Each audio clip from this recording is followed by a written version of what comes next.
the TTS Talking Early Years podcast, and I am Alice Sharp, your host for today. And today, joining us, sharing her practice, her thoughts, her inspirations, is Mariana Carazo, a play-based learning advocate. I am delighted to introduce you to Mariana. Welcome to the podcast, Mariana. How are you today? Hi, thank you so much, Alice. It's a pleasure to be here on board.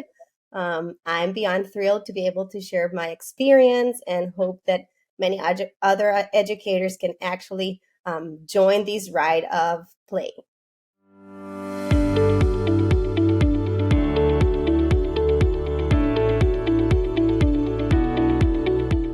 Okay, so more than anything, we hope then, I think, that through this play we're talking about, this child-led pedagogy, that a child's sense of well-being falls into place almost, its the ultimate benefit of play is to build self-worth, self-esteem, self-value, so that the child has a real sense of who they are.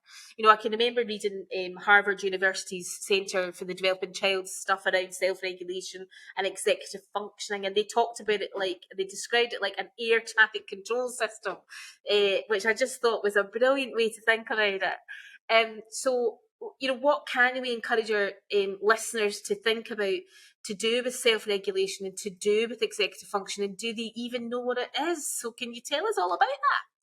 Yes, Alice, I have to tell you that my journey through play has been eye-opening, especially in the executive functioning world. Back in the days in Costa Rica, I used to run a clinic for therapies and intervention. And I have a background in executive functioning, and I knew how important they were, and I wanted them to be part of my program. And I actually have like a weekly goal Mondays with specific activities for that. And as I've always knew that executive functioning develops through play. But I have to tell you, Alice, that executive function explodes through open-ended play, specifically in this constructive play. It is just incredible to watch. When you engage into high level, and I want to say high level play experiences in constructive play, children develop their executive functions to extent. So I'm going to start talking about what are these executive functions, and then I am going to describe what high level play is, because this is crucial. And then I'm going to end by sending a message to you educators, because you also have a task on this one. So executive functions are those functions, and I absolutely love Harvard's research and work around them. It's a to-go resource. You should check it out. Are all these skills that are in our prefrontal cortex, and are these skills that we absolutely need to learn. So we have planning, organization, and when we talk about these two, we see ourselves organizing things. And I'm going to show you how they look like in play. So we have planning and organization. We have shift or flexibility, being able to change from one task to the other. Self-regulation, being able to hold all those feelings and all those emotions before reacting. They're not categorized as executive functions per se, but I also like to move them into here. We have attention and concentration, which are huge skills that we want to develop in the early years. So all these skills are so important, because I want you to see them like the dirt before planting a plant. And when you plant the plant, those will be all your academics. But if these executive functions are not strong, you will start seeing the children actually struggling along the way, especially after 6. This is why early years is crucial. We have a peak of executive functioning development in these early years. If you see block play, when you engage into high level block play or constructive play, this usually happens after 30 minutes of playing. which not all programs allow children to play for more than 15. You still see children rotating from centers and cleaning up all the blocks from the block play or building area to move to a different activity. We want this open ended play area to be open all day in our early years programs. Does that mean, Mariana, that they're not going to learn? Yes, of course they will. They will have their goals that to go to. But that block play is not limited to time because children will continue to build their ideas over time and they will engage for longer periods of time the more they play. So when they're in these open-ended play experiences, you see children problem solving. Where should I put this block? How can I make this tower stay? How can you build an arch for this structure? But, and I'm also going to merge 21st century skills here, when they are working as a team, teamwork, they collaborate together to problem solve. So we have executive functions with all these 21st century skills in action. Initiative. We have these children who have no idea in primary grades how to start writing. What do I write? I have no idea. I cannot come up with something. What do I build?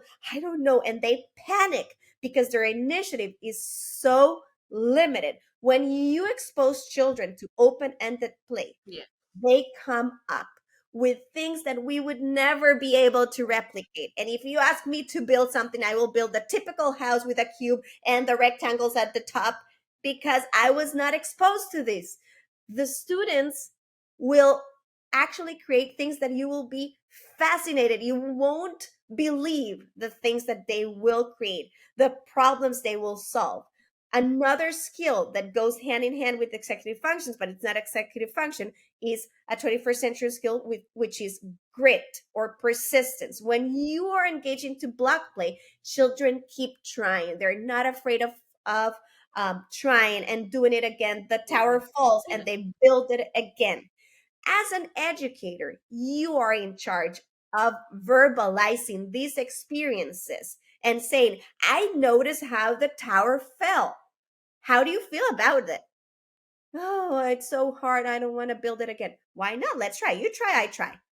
And little by little, children start to develop all these strong skills. Think about a construction. If you want to make something, you have to plan. You need to see in your head where you're headed to. What do you want to add? If the space, the floor space is going to be enough. It's not if it's not gonna be enough, if you will have enough blocks. You are planning and organizing. You are problem solving. You are having the initiative. You are also engaged into a time frame with a great attention and concentration. All those executive functions happen as a mainstream in a regular program, not a remedial program, because executive functions are skills that should not only be taught as a remediation strategy. Yeah. They are skills that need to be built up for later on when they want to write, when they want to solve Yeah. math problems in the later years. And if you have the 21st century skills merging there, teamwork, collaboration, decision making, grit, leadership, uh, I And mean, it's it's so just a combo what here. what you're talking about there as well, and mentioning is our role in that. You know that we know it all, or we might not know it all, but you're sharing it with us now, so we might be reminded of something that we've put to the back of our head. And you spoke about talking the child through that they don't want to build the tower again, but they might want to go back to it. So you encouraging them to go back to it. And I think that again, educators sometimes are told that child-led play means you do not do that. And Right. yes, child-led play is the most successful kind of play. But there are times when we need to participate, and what you described beautifully there was something that we call contingently talking, and talking about exactly what's happening now. Like Professor Danielle Matthews has written hundreds of papers about it, and she's done lots of research about it in encouraging parents to use contingent talk in the play with their children at home as well. And because what we are, and I talk about this all the time, Mariana, is that We are memory makers, and part of the executive function that you're talking about is about working memory. And in order for me to have a working memory as a child, you need to stimulate and open my five doors into my brain so that I've got a sensorial memory that starts. Then the sensory memory is I'm engaged for so long in this in the engagement and this involvement in the block play that you're describing, that my sensory memory becomes a short-term memory. And then Right. that short-term memory is built again tomorrow and the next day, or 10 minutes later, or 5 minutes after you ask me a question, that it eventually is so strong that it'll move into my long-term memory bank. And that helps me develop all of these lovely executive functions you're talking about. So I think what you're encouraging your listeners to do is to be brave and to be bold, and Right. to say, no, I have a role to play in this. Because sometimes I feel that educators are second class citizens, that they think, well, I've got to let the children do all this and I'm just going to sit back and do nothing.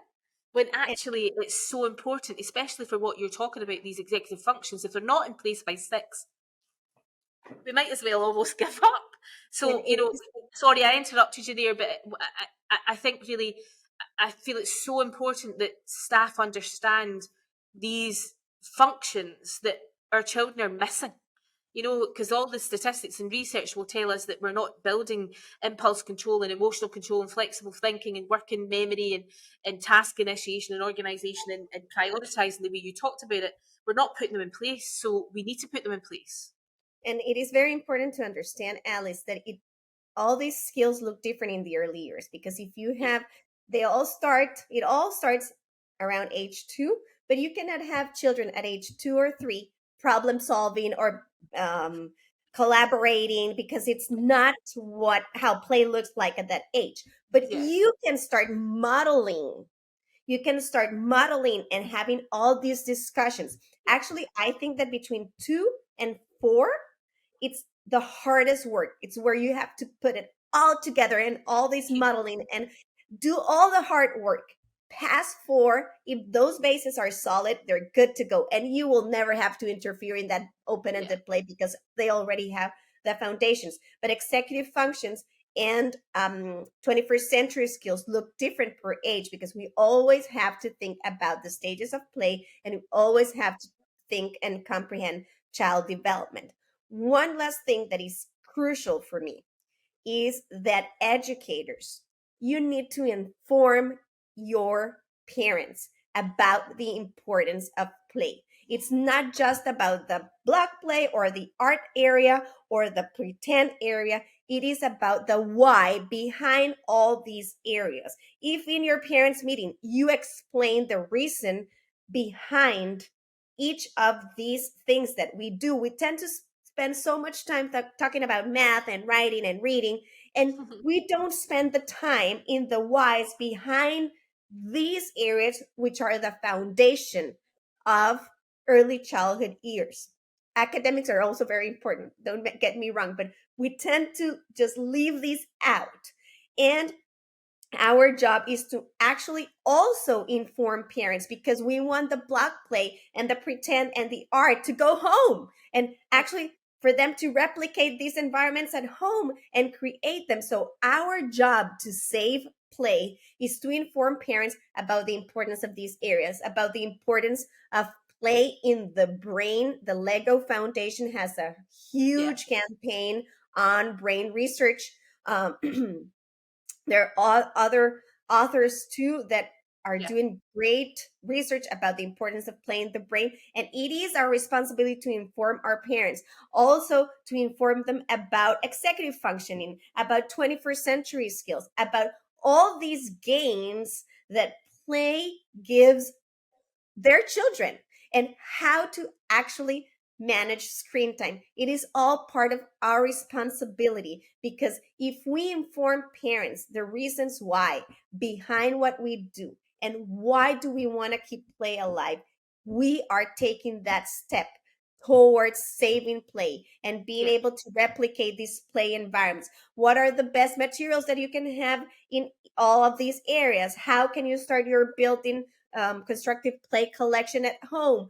this is part of our responsibility too. Our voice does not only end in the classroom. We teach parents because education happens at home, and we want this education to actually go around the world Yeah. and be global.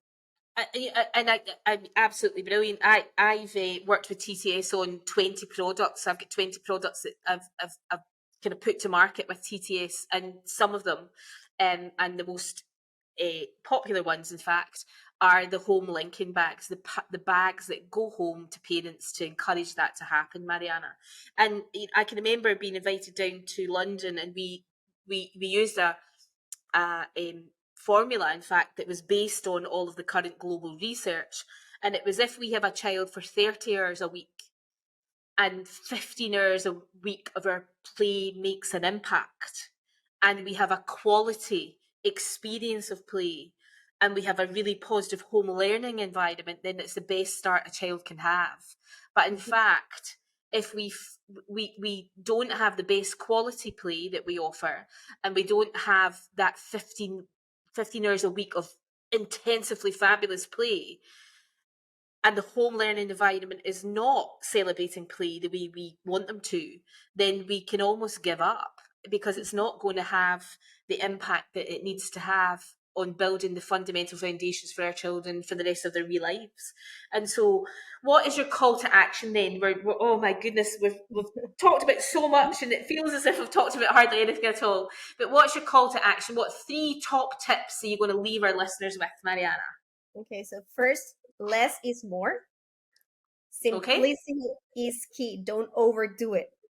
Informing is power. And I okay, think that if you do those three things, you are you will have play in your hands, because play again does not end in your classroom. And this is one of my biggest okay. goals, is to inform parents to replicate these experiences at home, because children are playing less and less, and we as Absolutely. educators have a huge part on it.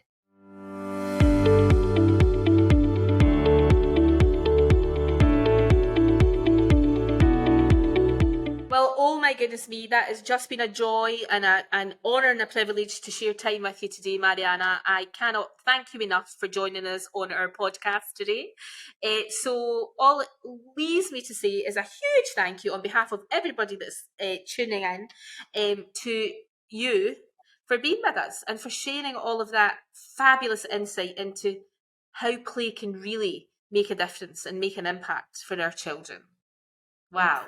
thank you, Alice, and the pleasure is mine. And I applaud TTS for having this channel and having this free resource for educators and also parents to listen about good practices in education. This is what we need for education to shift. Thank you so much.